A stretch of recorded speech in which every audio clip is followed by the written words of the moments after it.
right. So we're welcoming our guest, MC Pancho, here. And I'm just, so my dad, Coach, hooked us up with MC Pancho. And when I texted him, he graciously said, yes, of course, I'll do it. And I was like, cool. And kindly, thank you for sending me a couple podcasts. Well, I watched those podcasts and I was like, holy smokes, this person is He's for real. he's great. This is the real deal. And and I am just so grateful. I told you over the phone, I'm just so grateful that you would do this for us. Because I just feel like we're a daughter and dad shindig, and it's not too small for you. You're just like, I just felt like you're the realest dude. Oh, thank you. I'm honored to be here. Thank you. Thank you so much. Thank you for having me. Of course. Yes, of course. So one of the reasons why we're here and what this podcast is about longshoring and our jobs. And in the podcast, I know you touch on it a little bit, but you go into other parts of your life. But so much so you always say, like, when people ask you what you're doing, you're like, oh, work is a big part of your life. But I don't know if anybody really knows what that truly entails. You did mention that you came in on COD, or what my dad calls the permissive rule, correct? Right. Yeah. So will you tell us just a little bit about that? Well, when my father passed away when I was 8.5, we'll say 9. And I was, as long as my mother didn't remarry, I was eligible to apply for a longshore job when I turned 18 as sole supporter of the family.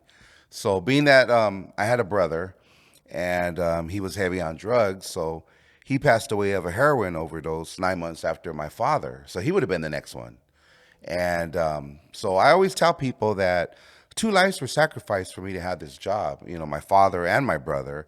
And now I kind of opened my eyes and said, well, a third one, because my mom, there was a time she could have took the book, and she didn't, and I know that's not a written rule, but there were wives that were taking it during that time, in the 70s.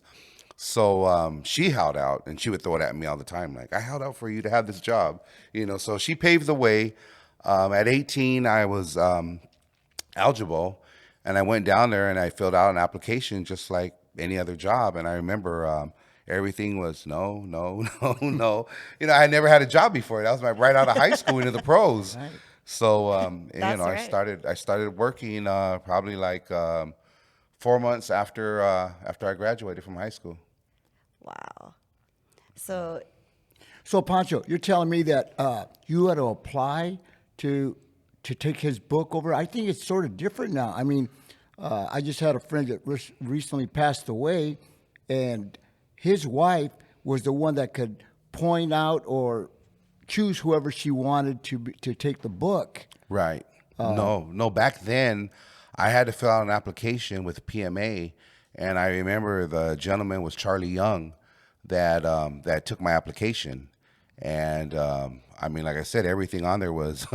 No. I remember everything, and then he just shook my hand and said, congratulations, you can start tomorrow. He gave me a hard hat and a vest, and I didn't even know how to drive. I didn't even have a car because we never had a car. So here I am taking the RTD to the hall, the next day, and, started working right off the bat. I think my first job was, I know my first job was Matson 208 on the Lure line. That was the very first one, swinging on that. Oh, wow. That's crazy because my first job, 1982, was Matson, but it was on the Manalani swing. Oh, okay. Hard lashing job. I remember those ships, yeah. The Manalani. Yeah. That one's still around. You can still pick up a job on that ship. Okay, I will. Yeah. Well, no, I'm not saying you in particular. Just saying a person can. Yeah. You could if you wanted to, I guess. Yeah. So, Dad, you were mentioning earlier when you were jumping the gun, I had to shut you down, okay, that your brother also came in that way. And his story is similar to MC Pancho in a way that they had to wait because you already in anticipation, you already knew this job was here for you.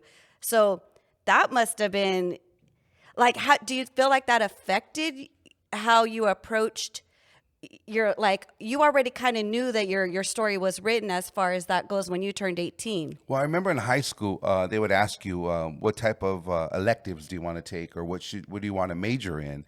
And I remember I would tell my counselor, I'm going to be a longshoreman. And they're like, that's hard to get in. And, everybody thinks it's so family orientated. It might have been at one point. that, you know, I had pull or somebody was going to bring me in. So they're like, you know, it's kind of hard to get in unless you really know somebody. And then I explained to them how, and they're like, oh, wow, you really are set. So they tried to accommodate and get me an elective that went with working, but they had no clue. They put me in wood class and machine shop, and I think it was electronics that didn't help me at all on the waterfront. So, you know, I knew that I had this job waiting because, you know, like I said, my mother threw it in my face for 10 years, you know. Do you think you were talking about your mom and just how so I'm 4'11" too. Oh, wow. So you're like, and it seems like your mom was a little bit of a badass. Do you think that very. she could have hung? Oh, definitely. Just with her mouth alone. Yeah. Yeah. She would have been the perfect example of a female longshoreman. Yes. Back then. Yes. So Dad, say about Uncle Bobby. What? Yeah, Uncle Bobby, his dad passed away. Bobby was like maybe 8 or 9, like Pancho was, and then he had to wait till he was 18. But I don't know if he applied. I never asked him if he applied or if it was automatic. But I know they held the book when he was 9 years old that my mother was going to give the book to him. So, you know, they kept the book open for him. So when he turned 18, he became a longshoreman. But it was hard back then. He got in 1963. Oh, wow. And it was hard work, you know, and the wages weren't as close as they are now. I mean, it was hard work. I remember him coming home and, you know, he was tired. He even felt like quitting. I said, you know, don't quit. I mean, you know, your dad gave you this book. It was designed for you. And, that was in 1963 when he got the book. Yeah, there were times when I was the youngest one down there for 2 years, so there was no hiring. And honestly, there was times I was like, maybe I should look into something else. Maybe this wasn't for me, you know, because number one, I'm afraid of heights. So now we're going aloft and we're not even, you know, strapping up or anything during that time. And I'm like, you mean we're going up on the ship? Like on the ship? Like, why are Like why are the we on the gangway? crane? Why aren't we walking up the gangway? You know, why, you know, so. Oh, you went up on a crane onto the ship? Yes, Oh, yes, I have not yes. done that yet. That's something I haven't done yet. So That was all, you know, par for the course. Oh, Yeah. it was? Yeah. Yeah. Par for the course. You go up on the crane. But the ships weren't the size that they are now, were they? No, I mean there were you would get a merge ship that was 5 high, and that was something back then. You know what I mean? So now imagine going on top of these ships as high as they are, and 8 or 9 8 or high. 9 high. Is that what they're doing now, Coach? Yes, I mean, because yes. I haven't been on a ship since, oh gosh, 1994, I think was the last time I was on a ship. Oh, wow. Yeah. That would be, I think, surprising to some listeners to know that there's, just because the port's so big, that not all the jobs are working against the ship. There's so much. So there's you so were many different categories. I Totally. mean, you know, you have the rail, you have your dock work, you have a sweeping job. There's so many numerous categories that you would be shocked. Like, that's longshore work.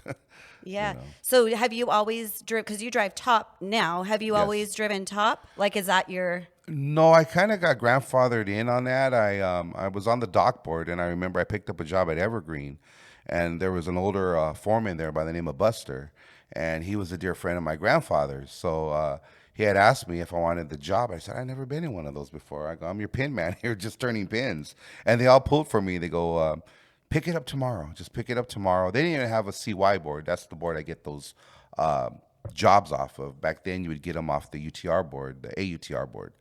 And so I picked it up the following day, and I remember it was during a time of a slowdown because we were going through a contract. So they hired me. They hired me right during that. And the good part was there was a slowdown, but I was slow as it was because I couldn't drive. So during that time, they hired me, and I remember I was just about to tell them, no, I can't do this, and you know, during that time of hiring a steady, or even paying out of the hall, there was no cap on hours. So they took care of me. They made me an offer I couldn't refuse. That's all I'm going to say. And money-wise, from what I was doing prior to that as a pin man, I was like, no, I think I could stick this out. You know, so once I got my first paycheck, I should have framed it. And then what did I do? I got more in debt. I bought things that I didn't even need. But, I'm grateful for them giving me that opportunity because I couldn't drive for nothing. I'll vouch for his driving ability right now. He's driven for me many, many times, and he's one of the top drivers in the whole waterfront. And I'm not saying that because he's right next to me. He's really, really a good driver. Thank you. Wow. Good driver. Yeah, that's. Pancho, you said your grandfather, so you're a third-generation longshoreman? Yes, I am. Yes, I am. Wow. Yes. Is there anything that you've heard about your or do you know anything Well, about? I know my grandfather retired from the hold during a time when he had to retire, when they made you retire.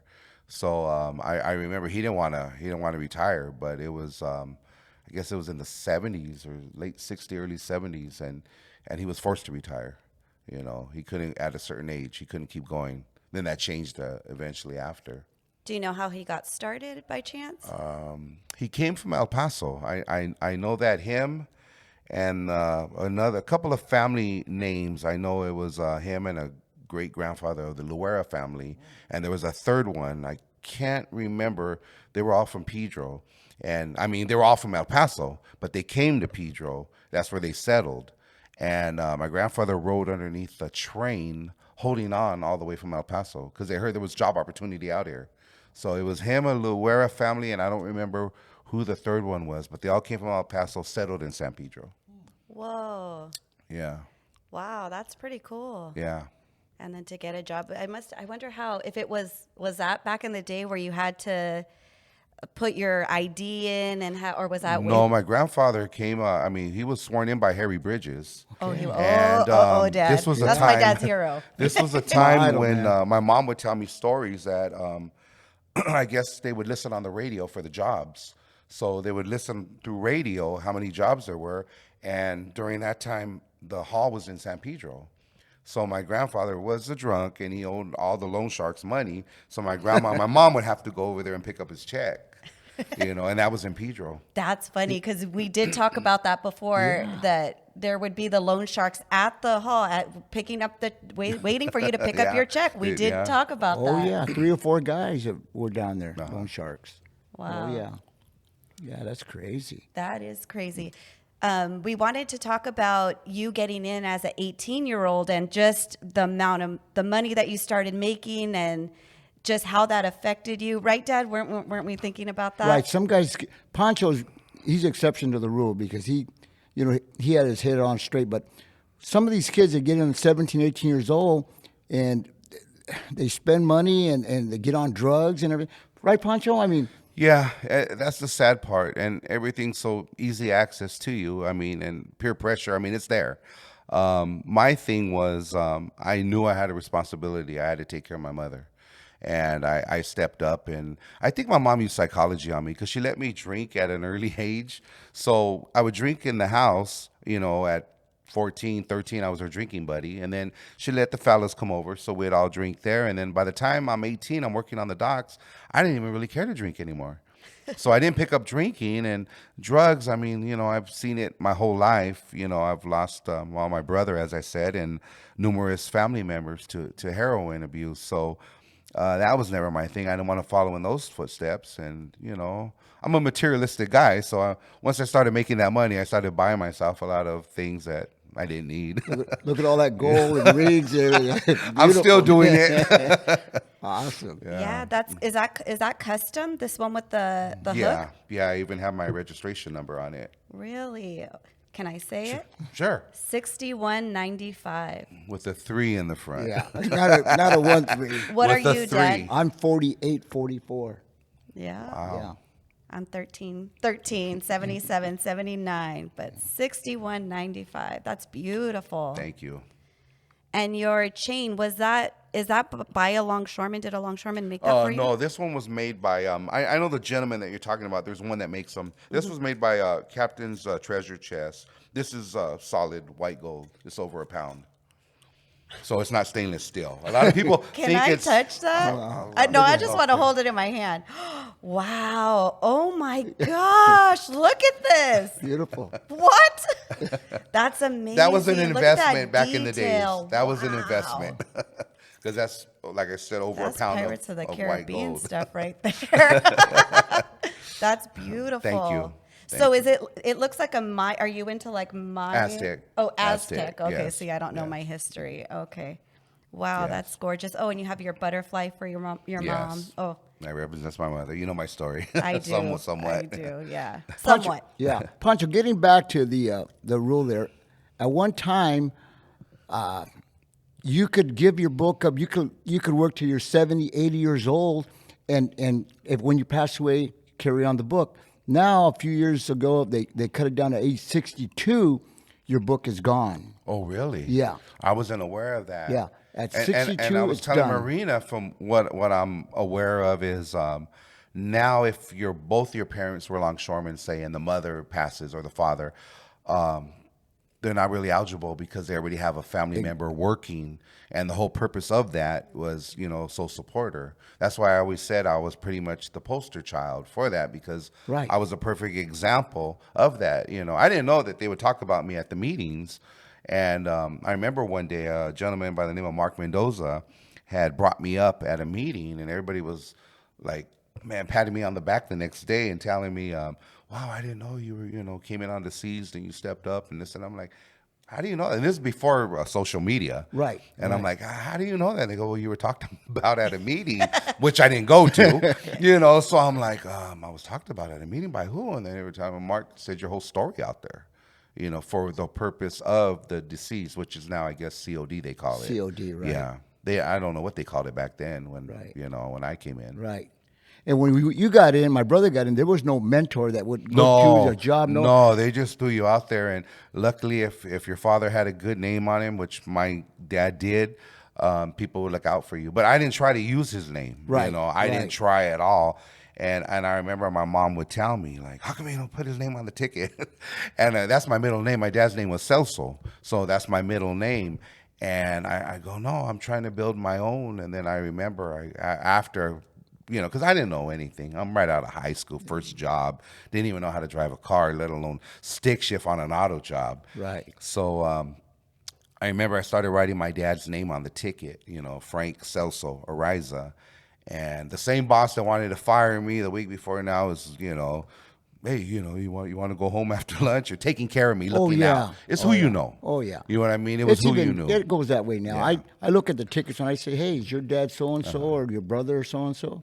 Yeah, okay. Well, step to the side over here. And, And that's a cool thing. That's try a cool to- thing you that try we to take care of, exactly. people Yeah. that you work with, you grew up with and everything like that. Right. Yeah. And your dad was a heck of a worker, too. Yeah, he was. Yeah. Yes. I didn't mean to talk about this now, but we are talking about your dad. You did mention that your dad brokered a peace treaty with Wilmington and San Pedro. Back in the 50s, him and a gentleman by the name of Jack Slater, they had a meeting over at Banning Park.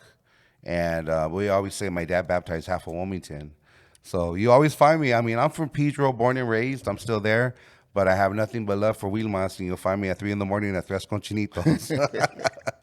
Do you see this guy over there? This is Not at Mr. 3 in the morning. Oh, okay. I was there today having that. Yeah. I We're- was there today. That's our last stop. Yeah. Before we, after the clubs, and then we head home. So we're always there from about 3 to about 5 in the morning. That's what our weekends consist of. Really? Yeah. This is funny. You mentioned Jack Slater. I've known Jack Slater. Well, I knew Jack Slater for many, many years. His son, Richard, we call him Lefty. Lefty. Lefty. Yeah. And we grew up across the street from them. And I wow. remember Jack used to take me to the Banning football games when I was just, 10 years old and stuff. He would take us to the game, pack everybody up, go to the Banning games. In the blue van. Hey, you got it. In the blue van. Yeah, we used to go to the Ram games. Yeah, they'd take me to the Ram games as a kid. And there's a lot of history. My Jack actually baptized my brother David. Wow. So and then my Nino, I was baptized the Holy Family, so everybody trips out when they Okay, hear that. okay. Was Huicho Lopez, who was from the east side of Wilmington. Right, That was my Nino. Okay. Yeah. So my dad, like I said, had a very close relationship with Wilmington, Pedro and Wilmington, which was, rare. Right. And, you know what I mean? He baptized half of Wilmington because I'll meet guys, that would hit me up and be like, hey, where you from, Pedro? And then I don't know how it'd come out. I'll give you a perfect example. Anthony Espino. Okay. I'm working with Anthony, Mud's son. Right. So I'm working with Anthony, and Anthony was playing the Wilmington Pedro thing. Rest in peace, Anthony. And I didn't have a car. So I'm telling him, hey, can I ride with you? I'm going to the same job with you, you know.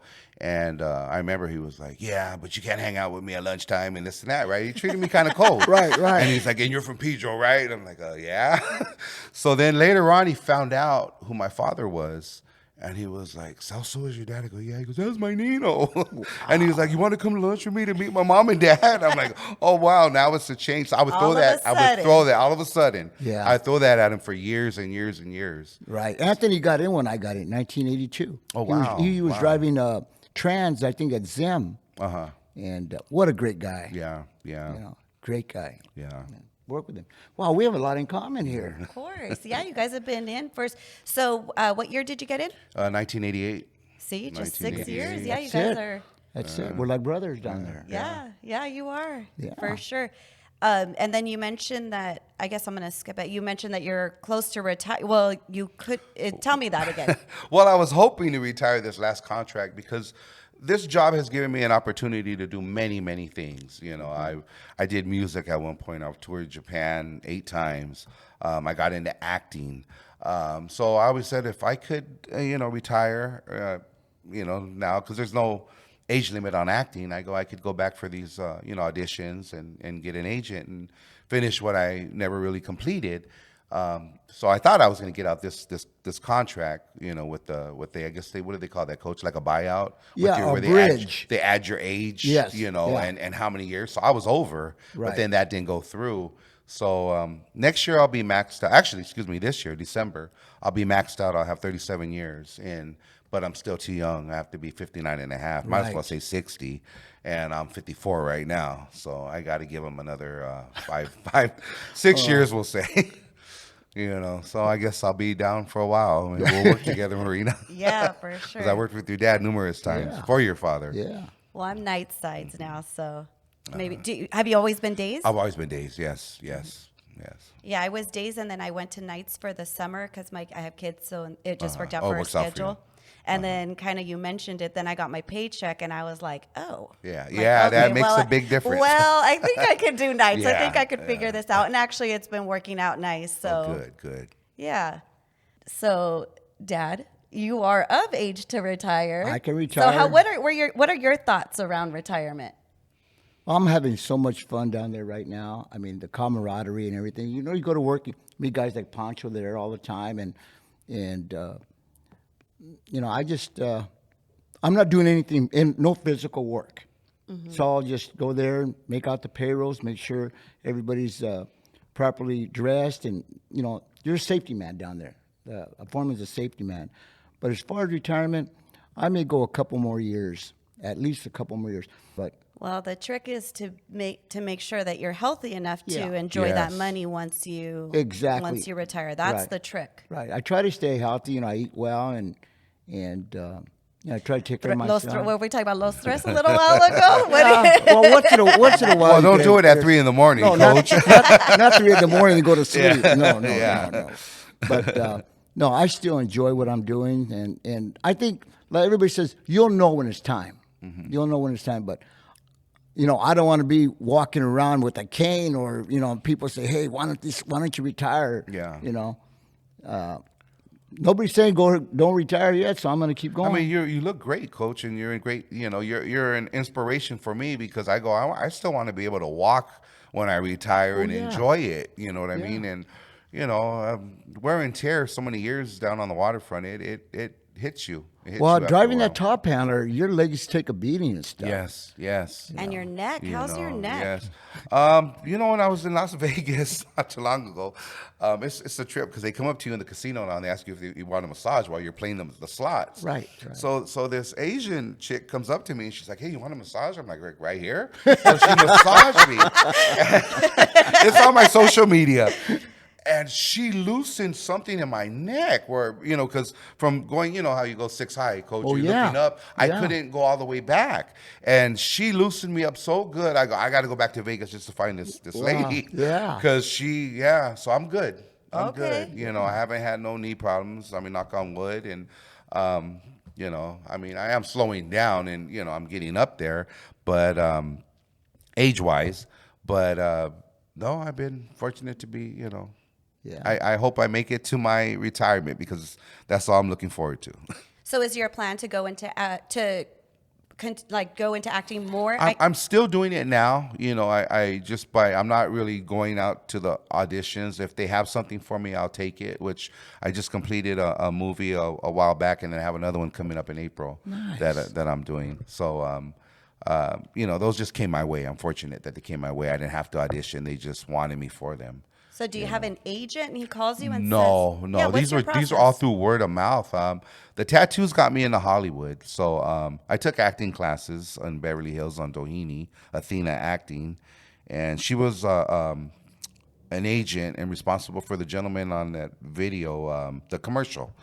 It was a guy riding a horse backwards for Old Spice. I don't know if that was one of her clients. So she had signed me briefly. And I wanted to just jump out there and just take anything. And I remember she told me, like, slow down, you know, your time's going to come. I don't want you to start off with background and extra, which I did. And it was a learning experience for me. I mean, I was fortunate to be on Dexter, CSI, NCIS, Southland, and I was a Mayan on Sons of Anarchy, you know. So I had reoccurring background features on that. They would bring me back, you know. Great. So it was cool, you know. And then I had 2 that went to big screen with speaking roles. So once you get a speaking role, you're considered an actor. Yeah, you have an IMDb, is that? Yes, I do. How cool. Yeah. So how did you so you took the acting class? I took the acting class, and then it was just word of mouth. You know, the tattoos, you have this look, you know, and you want to try for this spot, and that's what I did. You know, thanks to social media, too. Yeah, during that time. And I think that time it was MySpace. So MySpace helped out a lot. Mm-hmm. Yeah. How cool. So that is what you want. Or what else do you want to do? When I spoke to you earlier, you said you had some video of you gardening. Like, is that? Oh, no. You don't want to That was just something to do on Saturday and Sunday, which I had it because I didn't work this weekend.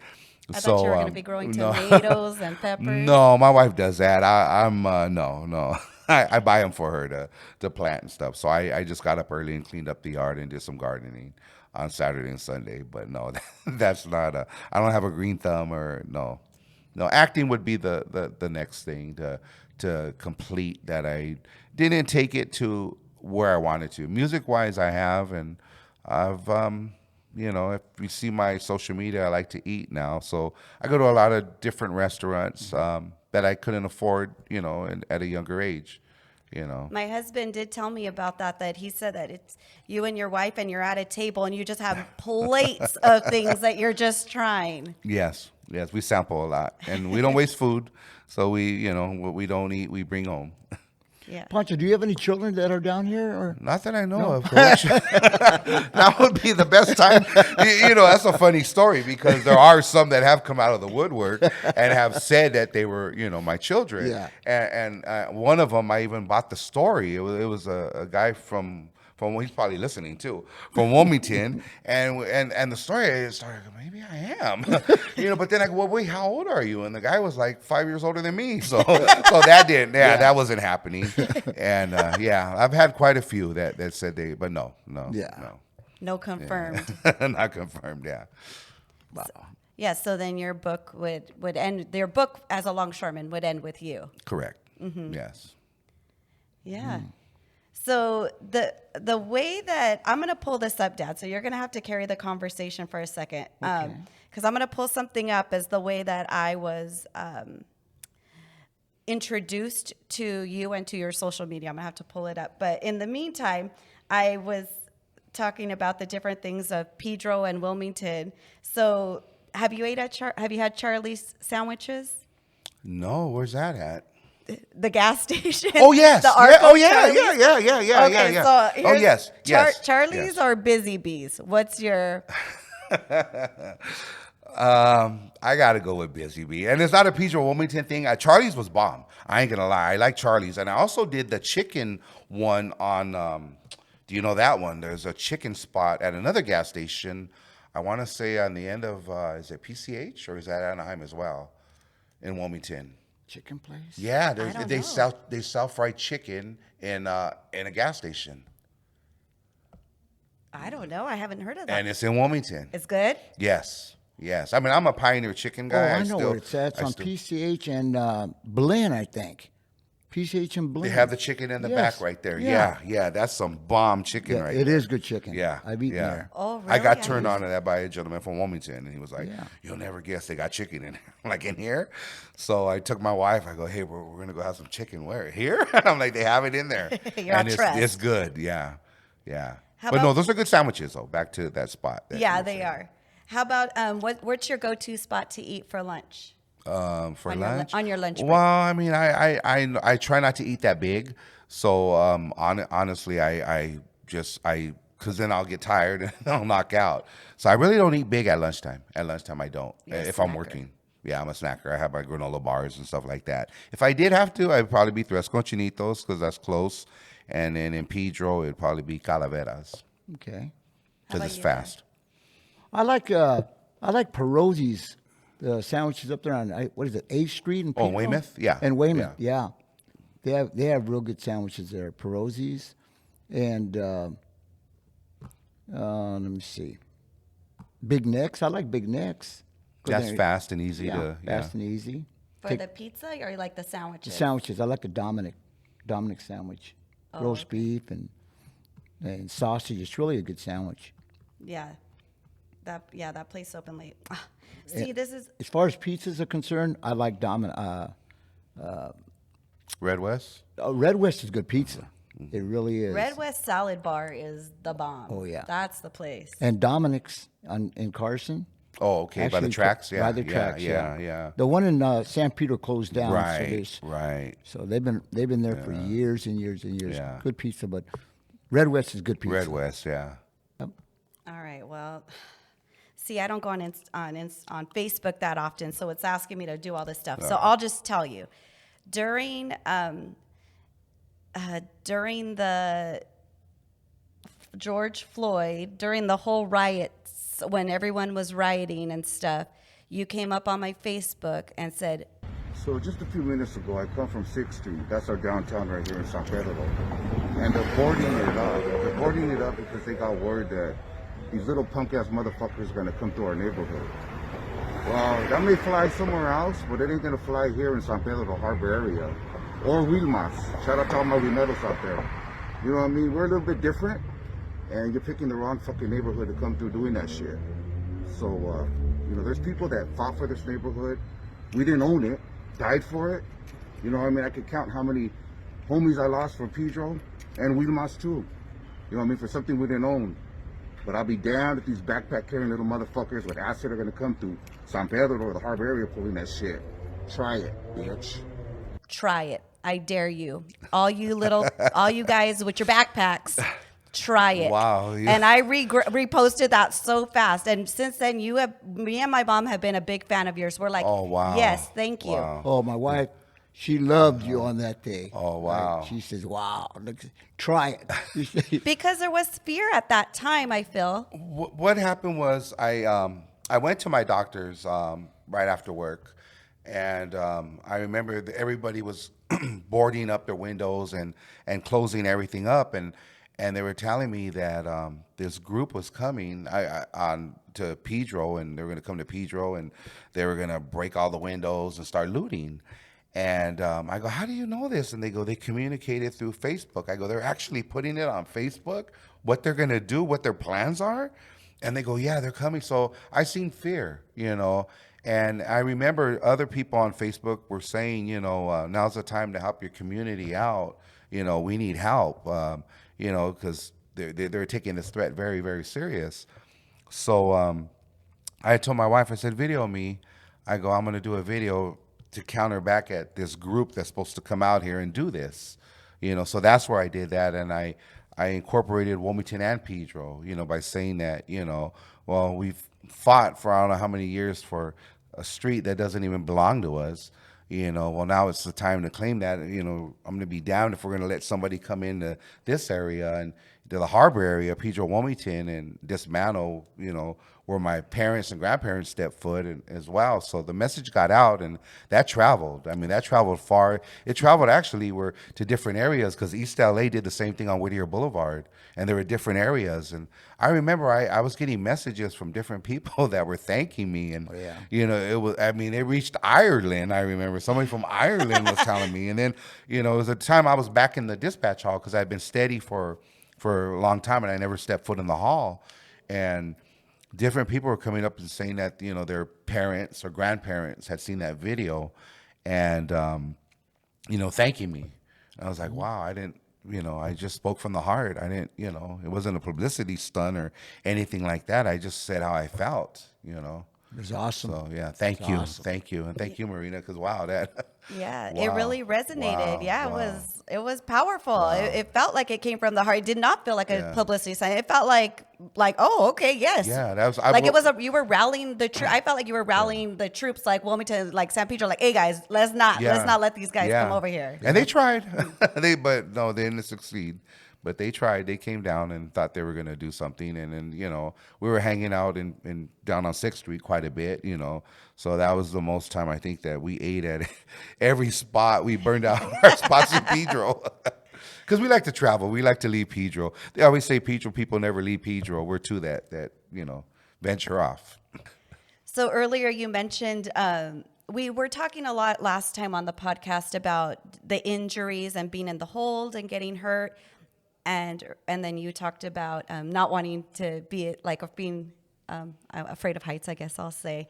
Has there been a time, I guess I have two questions. One is, have you ever been injured or had something happen or close to happen, or have you seen anything happen? Because we talk a lot about the job and how we get paid well to do what we do, but there's also a lot of risk. So I feel like I always like to ask that question of people. Yeah, lately I've been posting up some old throwback pictures on my Instagram, and a lot of people see me. I was using a cane for a while, and they thought it was just like a fashion thing that well, it looked gangster with my outfits. But no, I had gotten hurt at Matson. I was driving a UTR. I drove UTR briefly, and I was driving a UTR, and I was taking it was a sugar cane or a sugar processor on a flatbed, and it was overweight, over height.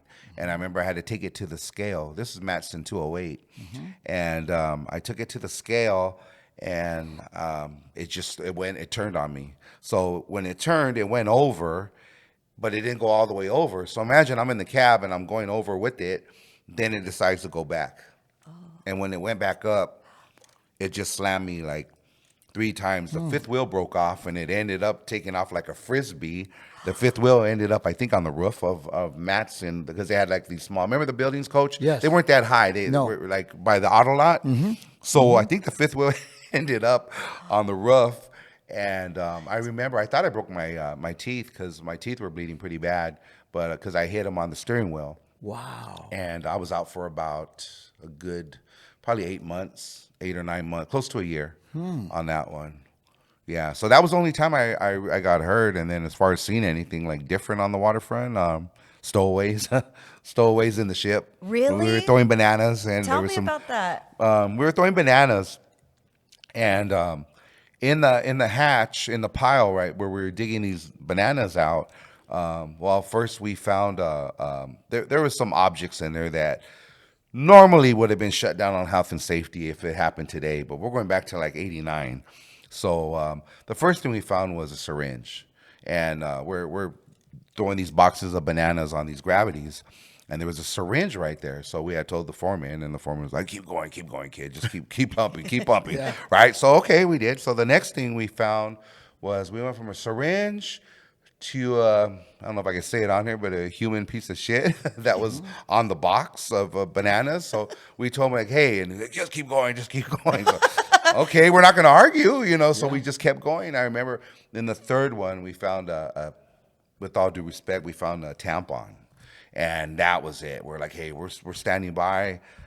We could have got poked with that needle. Well, that was the first thing that should have stopped it right off the bat. Right. But now we're finding, human feces and other stuff. And we're like, so while we're arguing with the foreman, these stowaways were in that area. We're getting closer and closer to them. And I remember they knocked over the pile, and they looked at us, and we looked at them, and they're hollering, and we're hollering. I mean, we're in shock. So they're running all through the hatch, down below deck and above deck, and then they caught them, and they just put them in a little. Did they still have the jails on the ship, Coach? Because that one had a little jail. And they had little bars on. I have a picture shaking hands with they put them in a jail. They let us give them what we had off our back. I remember I gave them a sweatshirt, and then we gave them like money. And they were but now that I look at the picture, and I'll send you the picture because I don't know if you want to put a picture with the story. Yes.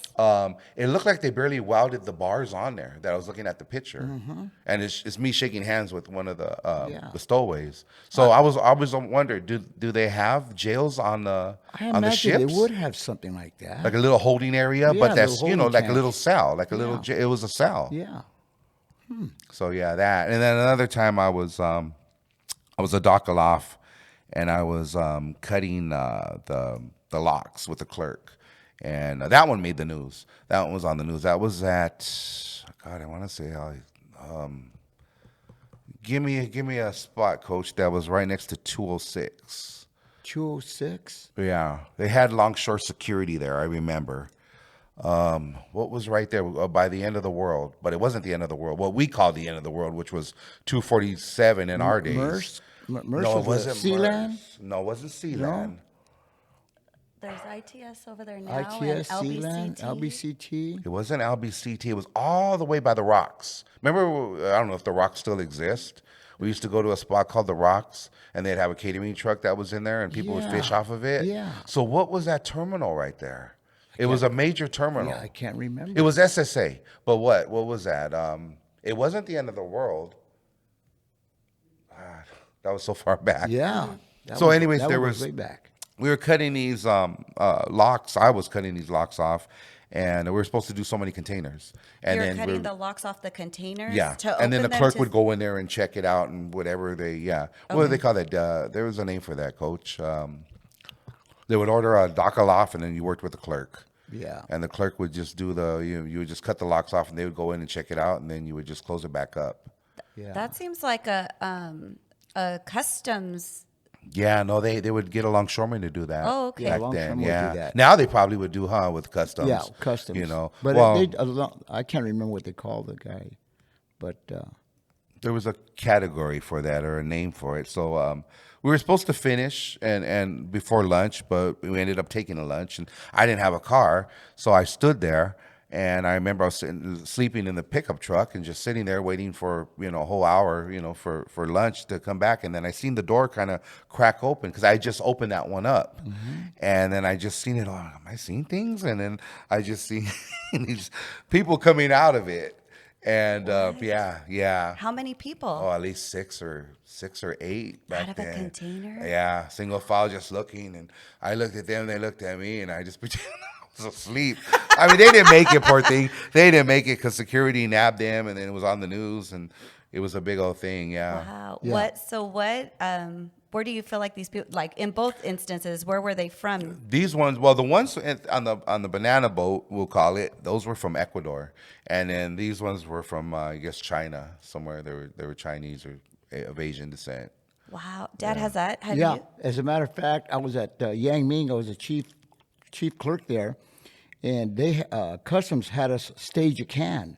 So we bought a can, we staged it right there. So they knew something was in there. So then they had all kinds of custom people around, and they opened it up, and about 8, 10, 12 people came out of there. Wow. Yeah, Oh, my. yeah. But they knew someone was in that can. They were tipped off. Yeah, they were tipped off. Yeah. Yeah. And then other times, they brought illegal cigarettes over there, and they had to stage a can, and they had the trucker come pick it up and take it, and they follow the guy out. Oh. Yeah. Oh, okay. So it was like a sting. It was a sting. Thank you. Okay. Yeah. Wow. So that was the only experience that you had. I feel like it would happen more often, but I guess not. Maybe it's very rare that people would stow away. Or you probably just don't hear about it. Yeah. Yeah. Yeah. That's true. They're not reported and recorded. Yeah. Yeah. That's incredible. Imagine being on the ship for Yeah. all that time Yeah. in a container. Oh my Yeah. gosh. Pancho, have you ever been on a job when somebody got hurt and, hurt pretty bad? I've heard stories. Yeah. Fortunate to not witness what I've heard. I Yeah. mean, I've seen some people get pretty banged up in the Yeah. hold, but no, Yeah. no. Talking about Yang Ming, right before lunchtime, superintendent, hey, coach, come here. So I went over there, and there was an outside trucker. He was gone. Wow. He was gone. What happened that he was waiting in line. He went in between the containers, okay, and I guess he was urinating, and the line started moving.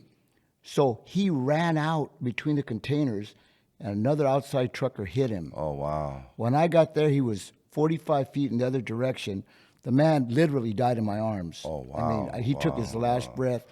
And then about 5 minutes later, the paramedics came, fire department. I said, I don't, and he just checked the pulse, and they threw the blanket over the guy. But that's one of the things I Yeah, still remember. People don't realize that. That's something you're No. never going to forget. And I leave that on my safety talk. Whenever there's dock signals against the trans, I tell them, look, when you come out, you look left and you look right. Right. Do not run out, because Yeah. this happened 20 years ago, and I feel like it just happened minutes ago. Wow. And I don't want to ever witness that again. It was Yeah. it was horrible. Yeah. Horrible.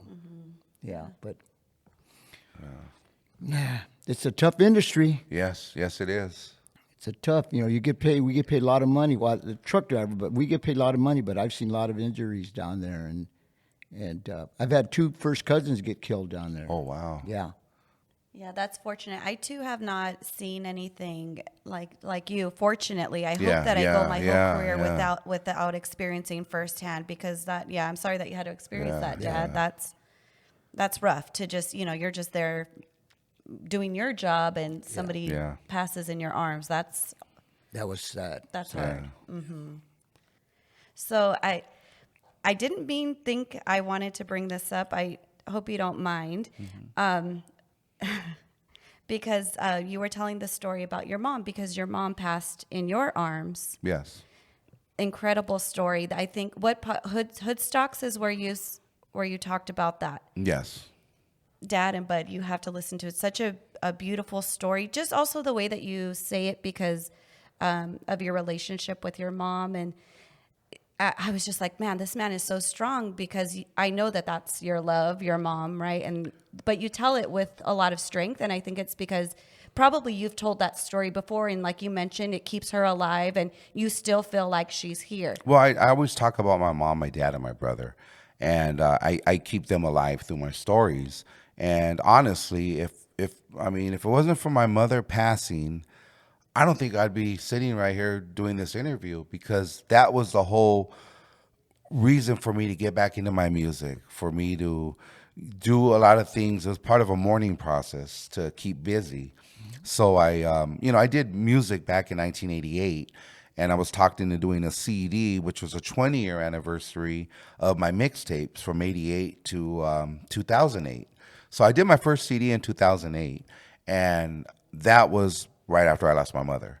So that kept me busy. That kept me going. That got me to Japan, and that got me, honestly, pretty much got me out there. Like I said, I wouldn't be telling the story right now if it wasn't for that. And my mother, pretty much, I look at it like, well, she would have never passed. That would have never happened, So she pretty much sacrificed, and she's probably saying it right now. See what I did for you? Beautiful lady, man. Beautiful lady. Thank you. Did you know her, Dad? No, but the story. The story, yeah. But I meant to ask you earlier, did you know Pancho's dad when he worked down Yeah, there? Pancho, when did your dad retire? But no, my dad died of ALS. Okay. So my dad was diagnosed in 77, late 77, which they didn't even know how to diagnose it during that time. Right. So I remember he got hurt at Matson, of all places, Matson. Right. And he was starting to lose his grip, and he was just no energy. And my dad was a professional boxer at one point, and he fought amateur at the Wilmington Bowl, out of the Wilmington Bowl. So he was a health freak, worked out. They said in the hold that he would wear those surfer bodysuits just to get a sweat. He was always, and he would jog backwards all the way from our house to Cabrillo Beach, so he was a health freak. Right. So to get diagnosed with ALS, it was like, wow. And they didn't even know what it was at the time. That's Lou Gehrig's disease. Right. So, no, he went within, God, Coach, he went within a year. Wow. Now I hear people live with that longer. I don't know what type of treatment they're giving them or what it was, but there was no technology then. He Right. went within a year. Right. He died in our house. Right. Well, I knew of your dad. I don't think I ever worked with your dad because my uncles were always down there, and they always talked about your dad. So I feel like I knew the guy. Yeah. You know what I No, mean? his story still it's a trip. Oh, yeah. Because even younger generations will tell me, I heard a story of your dad, or Yeah. or someone had told me one time, I seen your dad fight. I go, there's no way you could have seen my dad fight. I go, boxing then, and he goes, no, I seen him fight in the parking lot of the hall. And I'm like, oh yeah, because then it was a lot of challenging back then. Oh, yeah. You know what I mean? So my dad had fought quite a few people in the parking lot as a challenge. Yeah. Yeah. Have you experienced that? Like, did you get challenged? No, I'm glad I didn't have to go through that. No. It was a different era. I mean, nobody fights anymore. I hate to say it. No, they go another route. But no. I had it easier than what he did. Yeah. Yeah, because when you came in as an 18-year-old, you were just so fresh. Well, I mean, I had a lot of people hollering at me that, and I didn't even have a man around the house to holler at me, because, my mom never remarried. Mm-hmm. So now I'm getting hollered at because I didn't know anything, you know what I mean? And everybody expects you to, like, we were born into this. Oh, yeah. You know what I mean? And then, like I said, I didn't want to use his name. After being hollered at for about a good 9 months, I'm like, okay, I guess I will throw his name out. Yeah. And that's when I did, Back in the days, them foremen, they didn't take anything. No, they were just, everybody was mad at the world. Oh yeah, they were rough. Yeah. They were rough. One day, me and Tony Raquel, my partner, at Sealand, we went over there, and boss goes, "Hey, I'll be right back. Here's the paperwork. I'll be right back." So he's gone. He comes back, half hour, 45 minutes later. We notice his hand. It was bleeding. It sort of swollen. Hey, what happened? He goes, this longshoreman was messing around with my daughter, so I knocked him out. Oh, wow. Oh, yeah. On his lunch break? Or just he just took Or off? just took off? He just took off. He just took off. No, it wasn't. He just went there. He knew where the guy was at. He went over there and knocked the guy out. He came back to work. He came back to work. That's the way they did it. Yeah. That's the way things got handled. Yeah. They just handle it. Yeah, the bosses are very nice now, I feel. Well, not very nice, but it depends, but they're respectful. I'll say they're respectful, and they have patience. Yeah, but times have changed, though. Before you can say all kinds of, whatever, right? Yeah. But now you got to mind your P's and Q's. You got to make sure that you're saying the right word, or, it's a lot different now. Well, just like the story I was telling you about when we were doing the bananas. I mean, we were told to just keep working. Oh, you know yeah. what I mean? So there's a perfect example. Like, we could have gotten poked, or something, and we were just told, keep going, just keep going, keep pumping. Don't worry about it. Don't worry about it. So no, now it's changed a lot. It's changed. Yeah. Well, that's good, because there's there's a lot of new casuals, but you still see the stares from other. So yesterday I was driving at Costco UTR, and there were I would say maybe seven casuals there, and so they were being hesitant under the hook, and the swingman was like, "Come on, what are you doing? Come on!" So it's like you get it, like people still have little patience, but I'm in my mind, I'm like, "Oh, leave him alone. He's learning." But Right. yeah, there's no you're just expected to go out there and kind of know. That's how Pancho got in. Hey, just go out there. What do you do? Just go. Yeah. Just get over there. Exactly. Right? I mean, honestly, Coach, I didn't even know how to drive. I learned how to drive a car in an auto job. We didn't have a car. My mom didn't drive. So we got around on the bus. So, I mean, for the longest, I would take the RTD from 3rd and Pacific all the way to the hall. Sometimes I'd fall asleep, and I'd wake up on the freeway already going into LA, and the driver's asking me for a transfer. So I'm like, oh, wow, I guess now I'll go to downtown LA. I flopped already. So yeah, no, I didn't have a car. I had to step up, like really step up. Not only, like I said, support my mother, but she was like, hey, I want to see things now. You're gonna have to learn how to drive. You have to get a car. He's a perfect example of why the rule was brought in. He supported the family. Yeah. Support the family. Yeah. Yeah, my mom was taxing me at the end. She was getting like, so much of my money, and she would, she talked my wife into moving in. Like, hey, I think it'd be a good idea, which was my girlfriend at the time. If she moved in, she could save money. What do you think? And I'm out and like numbered by her, and I'm like, okay, I guess she made that decision without me. So I remember my wife, who was my girlfriend at the time, was like all pumped up, like, all right, cool, I guess I'm moving in. I'm like, yeah, okay.